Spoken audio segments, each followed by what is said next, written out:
When I first read this script, the thing that jumped out at me pretty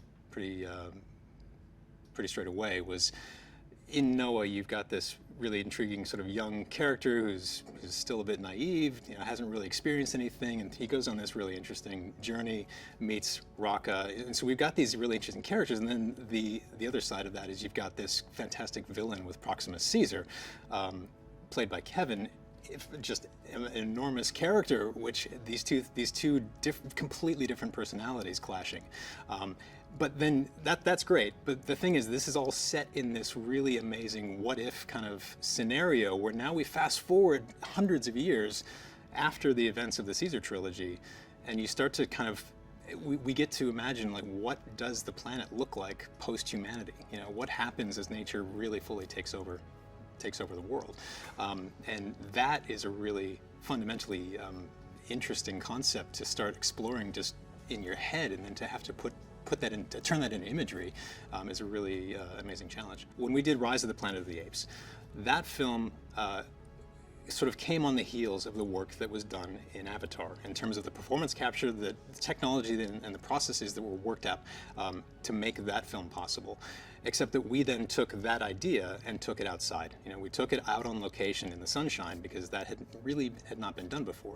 And through those 3 Apes films, that technology kind of improved, it became more robust. We were able to then take it outside in the rain or take it out in the snow as those films progressed.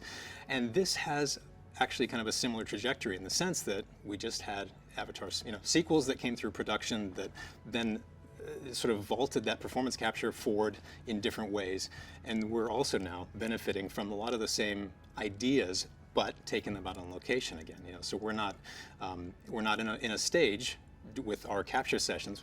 Primarily, we're out in the world, out in the wilds of Australia, and dealing with all the sort of elements that nature's throwing at us. But we still have to get a lot of this really nuanced performance capture in those spaces. Working with Wes is a kick. Exuberance is the word that comes to mind. I think all through prep on this project, Wes has a very, I think, fantastic visual imagination. And so a pitch through a sequence meeting for the team, you get through that process with Wes very animatedly kind of, talking through the storyboards, and then he does this, with lots of sound effects. You get through that process and you've seen the film, you've seen the sequence in your mind. You're like, I want to watch that movie. So it really, I think he's really great at getting everybody jazzed about the project, getting everybody jazzed about what we're about to set out and accomplish together.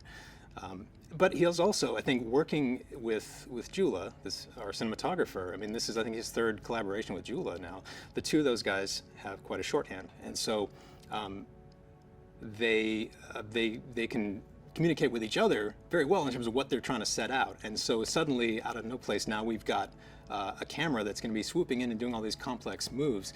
And when you look at the sequence cut together, there's a very cohesive kind of blocking of complicated choreography of actors and camera kind of dancing together, where information is revealed just in time when it needs to be, which makes for a really fantastic sequence. There are a number of nail biters in this movie, but I think probably among the top of them is the water work that we're going to be into, right? So we've got one sequence that takes place in and around a river. We've got another sequence that involves a large flood.